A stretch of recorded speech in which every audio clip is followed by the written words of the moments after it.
ঈদের ছুটির পর দেশে করোনায় সর্বোচ্চ 247 মৃত্যু, শনাক্ত ও রেকর্ড 15,000-এর বেশি। পরের চালান এলেই অ্যাস্ট্রাজেনেকা দেয়া শুরু, ওয়ার্ডে টিকা কর্মসূচির নির্দেশ। রাজধানীতে প্রতিদিনই বাড়ছে ডেঙ্গু রোগী, একদিনের সর্বোচ্চ 120 জন হাসপাতালে। ঢাকার নির্মাণাধীন ভবনে ঢু মারলেই মিলছে এডিসের লার্ভা, কাল থেকে বাড়ি বাড়ি অভিযান। পদ্মা সেতু ঝুঁকিমুক্ত রাখতে শিমুলিয়া ঘাট মাওয়ায় সরানোর সুপারিশ, 4,000 টন জাহাজের ধাক্কায়ও বড় ক্ষতি হবে না, জানালেন মন্ত্রিপরিষদ সচিব।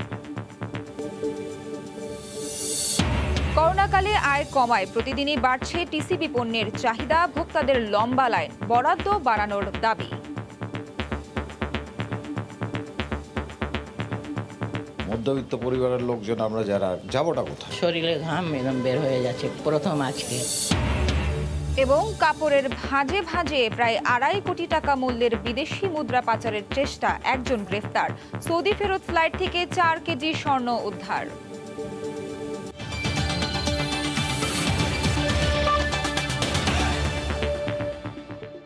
দেখছিলেন শিরোনাম, জনপদের সময়ের সঙ্গে আছি আমি নাবিলা সোহার।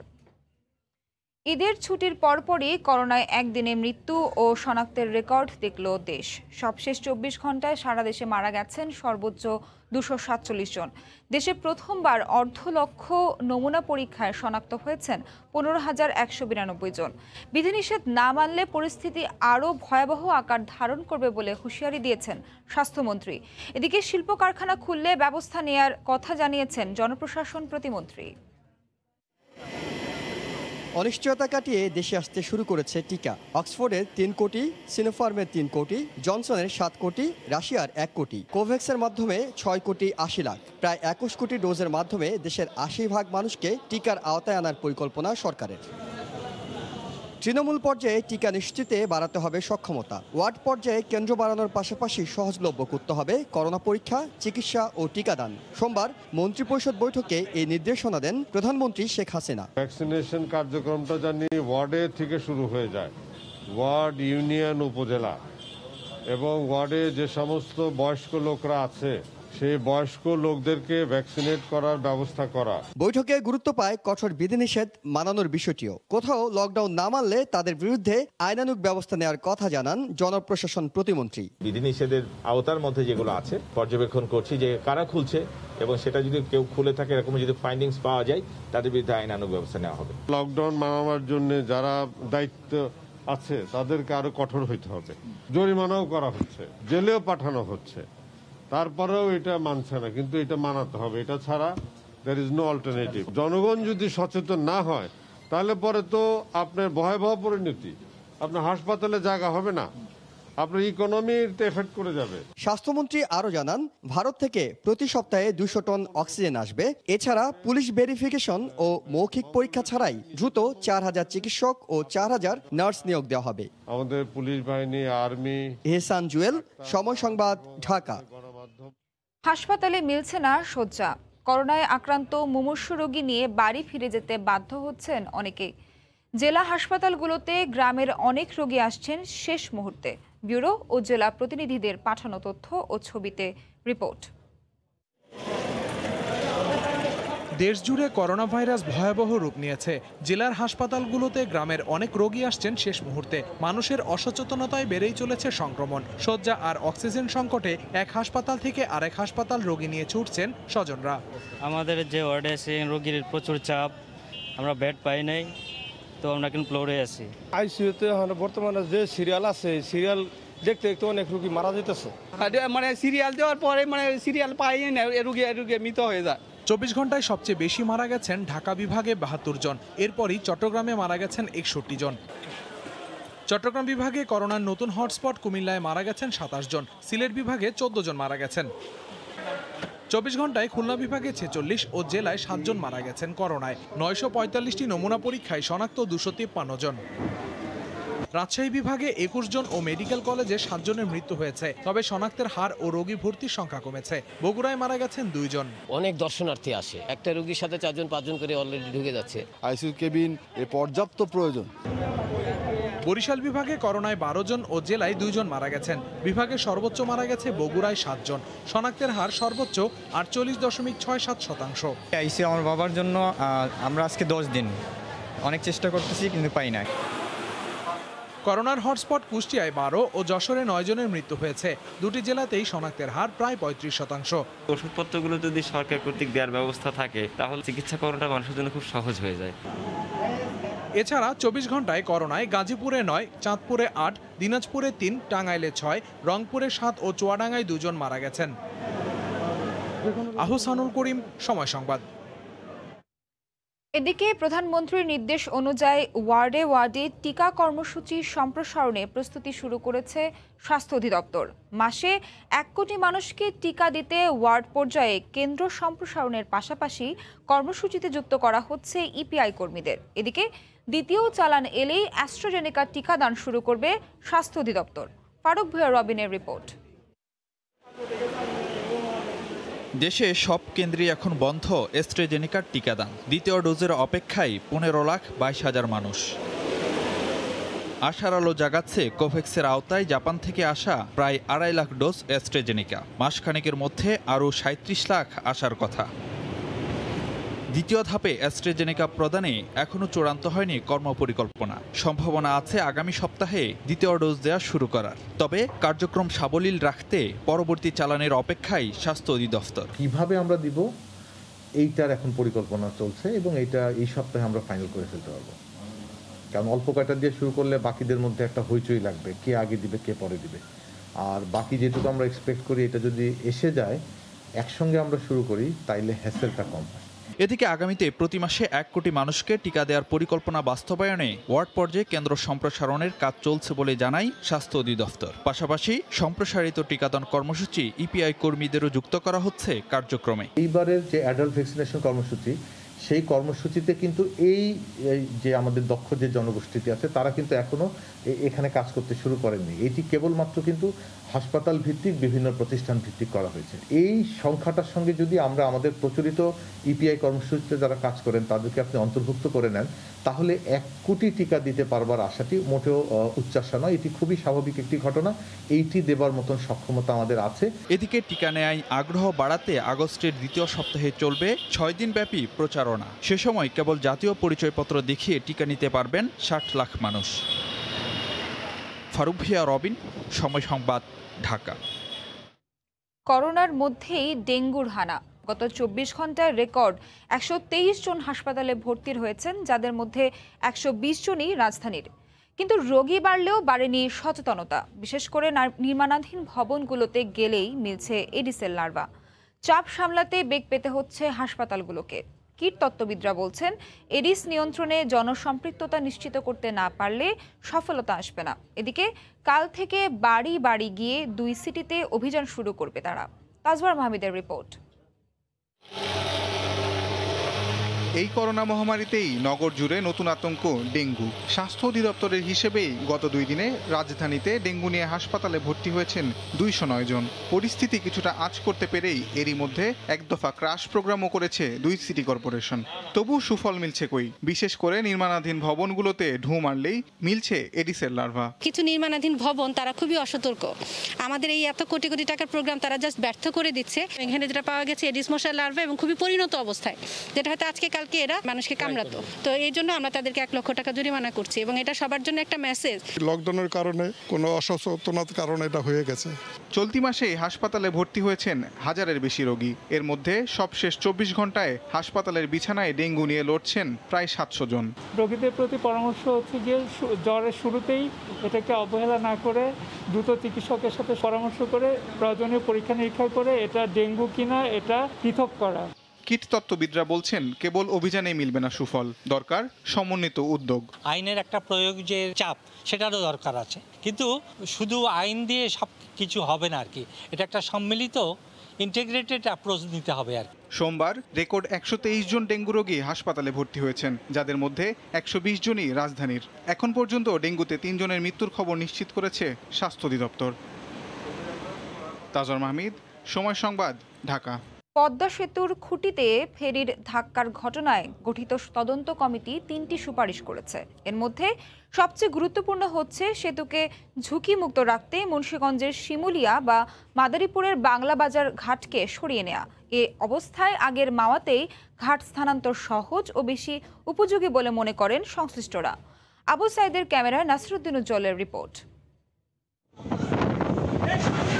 পদ্মা সেতুর পিয়ারে ফেরি শাহজালালের ধাক্কার ঘটনায় তদন্ত কমিটির দেয়া রিপোর্টে 3 সুপারিশের একটি শিমুলিয়া ঘাট 2.5 কিলোমিটার পশ্চিমে মাওয়া অথবা মাদারীপুরের বাংলাবাজার ঘাট থেকে 8 কিলোমিটার দূরের শরীয়তপুরের মাঝিকান্দিতে সরিয়ে নেওয়া। সংশ্লিষ্টরা মনে করছেন পদ্মা সেতুকে এড়িয়ে ফেরি চলাচলে মাওয়াতেই ঘাট স্থানান্তর বেশি উপযোগী হবে।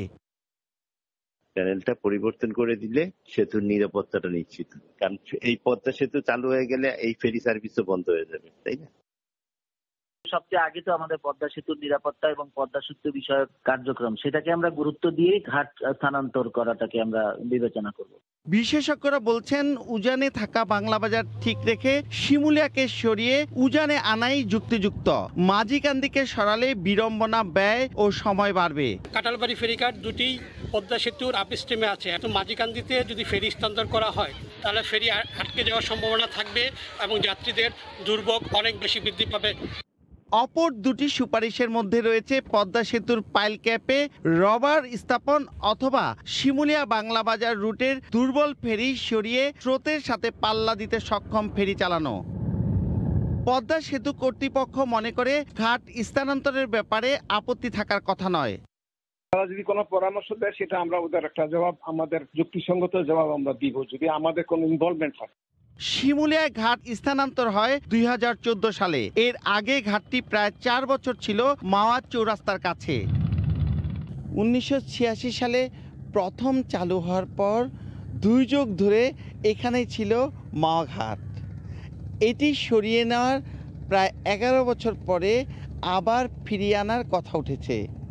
মুন্সিগঞ্জের মাওয়া পুরনো ঘাট থেকে নাসিরুদ্দিন উজ্জ্বল, সময় সংবাদ। পদ্মা সেতুর পিলারে নয় পাইল ক্যাপে ফেরি ধাক্কা দিয়েছে বলে জানিয়েছেন মন্ত্রিপরিষদ বিভাগের সচিব খন্দকার আরমানুল ইসলাম। মন্ত্রিসভার বৈঠক শেষে দুপুরে ব্রিফিংয়ে সাংবাদিকদের প্রশ্নের জবাবে তিনি জানান 4000 টন জাহাজের ধাক্কায়ও সেতুর বড় কোনো ক্ষতি হবে না।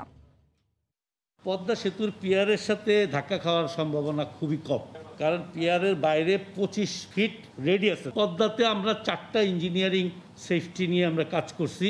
রেক্টর স্কেলের 8-এ ভূমিকম্প যদি হয় এবং নিচের থেকে যদি 62 মিটার মাটি সরে যায়, তখন যদি ব্রিজের 2টা লেয়ার, নিচের লেয়ারটা একদম ফুল যদি আপনার হেভি লোডেড ট্রেন দিয়ে বোঝাই থাকে আর উপরেরটা যদি আপনার লরি দিয়ে বোঝাই থাকে লোডেড, তখনই যদি 4000 মেট্রিক টনের একটা শিপ যে পিয়ারের মধ্যে ধাক্কা মারে, তবু ব্রিজের পিয়ারের কিছু হবে না। করোনাকালে মানুষের আয় কমায় প্রতিদিনই বাড়ছে টিসিবি পণ্যের চাহিদা। ঈদের ছুটির পর আবারও ভর্তুকি মূল্যে পণ্য বিক্রি শুরু করেছে সংস্থাটি। দীর্ঘ সময় অপেক্ষায় থাকা ভোক্তাদের দাবি বরাদ্দ বাড়ানোর। টিসিবির পণ্য কিনতে লম্বা লাইনে দীর্ঘ অপেক্ষা, নাগরিক জীবনের প্রতিদিনের ছবি যেন এটি। 1.5 বছর ধরে করোনার সংক্রমণে আয় কমছে নানা শ্রেণী পেশার মানুষের, তাই তো চাহিদা বাড়ছে বাজার দরের চেয়ে বেশ কম দামে পাওয়া টিসিবির তেল, চিনি ও ডালের। বাজারে তেল, চিনি, ডাল সবই প্রাইস বেশি। আয় ইনকাম বন্ধ, মধ্যবিত্ত পরিবারের লোকজন আমরা যারা আর কি, তাহলে আমরা যাবোটা কোথায়? শরীরে ঘাম এরম বের হয়ে যাচ্ছে, কোনোদিন তো বের হয়নি, প্রথম আজকে। অনেকের অপেক্ষা আবার ট্রাক আসার আগে থেকেই।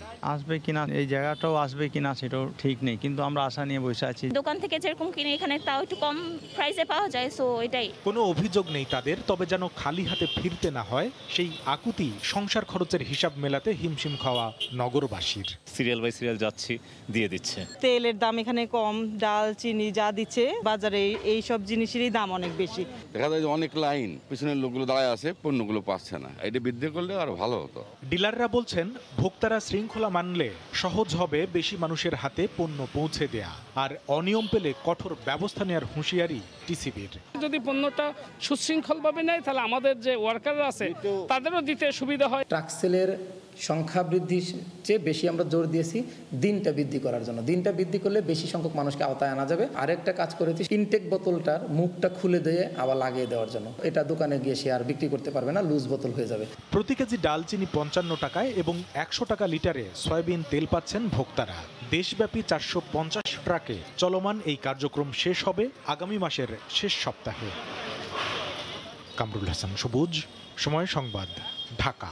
কাপড়ের ভাজে ভাজে মিলল সৌদি রিয়াল সহ 8টি দেশের 2.5 কোটি টাকা মূল্যের বিদেশি মুদ্রা। হজরত শাহজালাল আন্তর্জাতিক বিমানবন্দরের ইমিগ্রেশনে তল্লাশির সময় একজনকে আটক করা হয়। সে ব্যক্তি আন্তর্জাতিক চোরাচালানকারী চক্রের সঙ্গে জড়িত কিনা খতিয়ে দেখা হচ্ছে বলে জানিয়েছে এপিবিএন। এদিকে সৌদি ফেরত বিমান বাংলাদেশ এয়ারলাইন্সের ফ্লাইট থেকে 4 কেজি স্বর্ণ উদ্ধার করেছে ঢাকা কাস্টমস। সোমবার সকাল 6:30টায় হজরত শাহজালাল আন্তর্জাতিক বিমানবন্দরে টার্কিশ এয়ারলাইন্সের ফ্লাইটটি তুরস্কের ইস্তানবুলের উদ্দেশ্যে ছেড়ে যায়। এর আগেই গোপন তথ্যের ভিত্তিতে জাহাঙ্গীর গাজী নামে এক যাত্রীকে তল্লাশি করে এপিবিএনের সদস্যরা। ছোট্ট কাপড়ের ব্যাগ থেকে একে একে বেরিয়ে আসে বিভিন্ন দেশের মুদ্রা।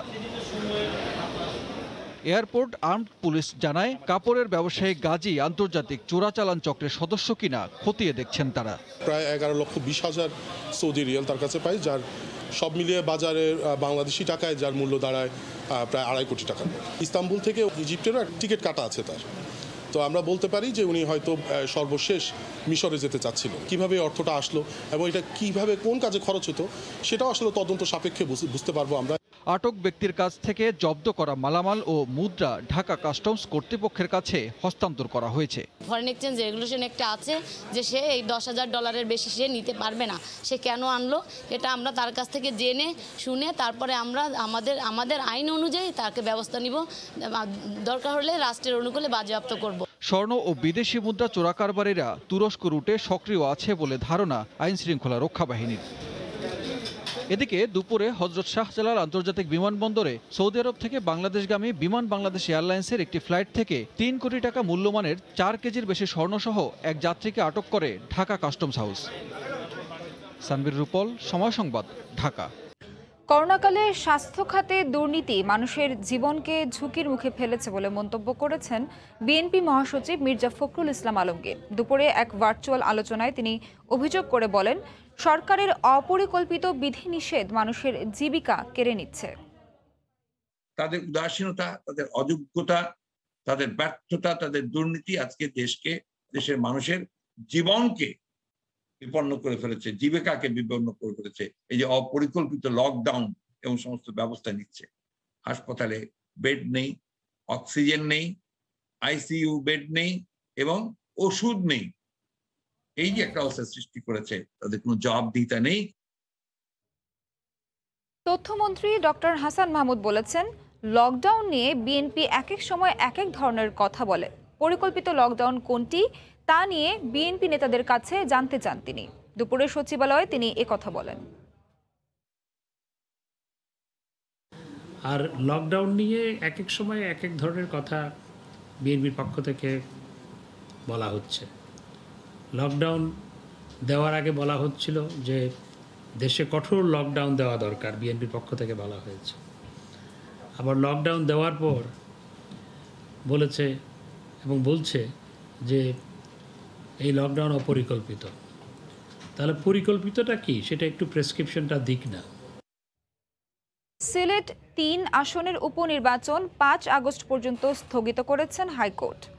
ওই আসনের 7 জন ভোটার ও 6 জন আইনজীবীর করা রিটের শুনানি শেষে বিচারপতি এম ইনায়েতুর রহিমের একক বিশেষ বেঞ্চ আজ এই আদেশ দেন। আদালতের স্থগিতাদেশের বিষয়টি নির্বাচন কমিশনকে জানাতে অ্যাটর্নি জেনারেলকে বলেছেন হাইকোর্ট। আদালত বলেছেন, করোনা সংক্রমণ রোধে চলমান বিধিনিষেধ রয়েছে 5 আগস্ট পর্যন্ত। 28 জুলাই এই আসনে উপনির্বাচনের ভোটের দিন ধার্য ছিল। বালুবাহী বাল্কহেড ও পণ্যবাহী কার্গো রেটের নিয়ন্ত্রণহীন চলাচলের পাশাপাশি লাইটারের জাহাজগুলোতে আধুনিক যন্ত্রপাতি না থাকায় চট্টগ্রাম বন্দরের বহির্নোঙর কেন্দ্রিক পুরো নৌরুট ঝুঁকিপূর্ণ হয়ে উঠেছে। 2 সপ্তাহে 15 নটিক্যাল মাইলের মধ্যে 5টি দুর্ঘটনায় ডুবে গেছে কোটি কোটি টাকার পণ্য নিয়ে 3টি লাইটারের জাহাজ। শাখাউদ্দিপুর ক্যামেরায় কমল দের রিপোর্ট। চট্টগ্রাম বন্দর হয়ে বহির্নোঙরের এই নৌ রুট দেখতে যতটা সহজ মনে হচ্ছে, প্রকৃত অর্থে ততটা সহজ নয়। গত 2 সপ্তাহে এই রুটের 15 নটিক্যাল মাইলের মধ্যে 5টি দুর্ঘটনায় ডুবে গেছে পণ্য বোঝাই 3টি লাইটারের জাহাজ। চোখের আন্দাজের উপরে জাহাজটা চালায়। যখনই সমুদ্র উত্তাল হয় এবং স্রোত বেশি থাকে তখন তারা ওখানে কন্ট্রোল করতে পারে না। দুর্ঘটনার ফলে কোটি কোটি টাকা যেমন ক্ষতি হচ্ছে, তেমনি অন্যান্য জাহাজ চলাচলের জন্য রুটটিও বিপজ্জনক হয়ে উঠছে। একটা লাইটার ধরেন 5 থেকে 10 কোটি টাকা, একদম মালিক একেবারে সর্বশান্ত হয়ে যাচ্ছে। অনেক সময় স্যালভেজ করা যায়, অনেক সময় করা যায় না, এতে করে অনেক সময় অনেক জাহাজ মালিক দেউলিয়া হয়ে যায়। এই রুটের দুর্ঘটনার কারণ হিসেবে লাইটারের জাহাজের নানা ত্রুটি চিহ্নিত করেছে বন্দর কর্তৃপক্ষ। লাইটার ভেসেলগুলোর ভিতরে কোনো ওয়াটার টেপ সাবডিভিশন নাই, ওরা একটা ট্যাঙ্কের ভিতরে সব কার্গোগুলো নেয়, তখন সে অটোমেটিক জাহাজটা ক্যাপসাইজ হয়ে যায়, তখন জাহাজটা ডুবে যায়। এই বহির্নোঙর ক্রমশ জাহাজ চলাচলের জন্য ঝুঁকিপূর্ণ হয়ে উঠছে, প্রায়শই ঘটছে দুর্ঘটনা। আর এই দুর্ঘটনা এড়াতে লাইটারের জাহাজগুলিকে একটি শৃঙ্খলার মধ্যে আনার কথা বলছেন বিশেষজ্ঞরা। চট্টগ্রাম বন্দরে বহির্নোঙর থেকে কমল দে, সময় সংবাদ। জানিয়ে দিচ্ছি জনপদের সময়ের শিরোনামগুলো। ঈদের ছুটির পর দেশে করোনায় সর্বোচ্চ 247 মৃত্যু, শনাক্ত রেকর্ড 15,000-এর বেশি। পরের চালান এলে অ্যাস্ট্রাজেনেকা দেওয়া শুরু, ওয়ার্ডে টিকা কর্মসূচির নির্দেশ। রাজধানীতে প্রতিদিনই বাড়ছে ডেঙ্গু রোগী, একদিনে সর্বোচ্চ 120 জন হাসপাতালে। ঢাকার নির্মাণাধীন ভবনে ঢু মারলেই মিলছে এডিসের লার্ভা, কাল থেকে বাড়ি বাড়ি অভিযান। এবং পদ্মা সেতু ঝুঁকিমুক্ত রাখতে শিমুলিয়া ঘাট মাওয়ায় সরানোর সুপারিশ। 4000 টন জাহাজের ধাক্কায়ও বড় ক্ষতি হবে না, জানালেন মন্ত্রিপরিষদ সচিব। এ ছিল জনপদের সময়ে, সঙ্গে থাকুন সময়ের।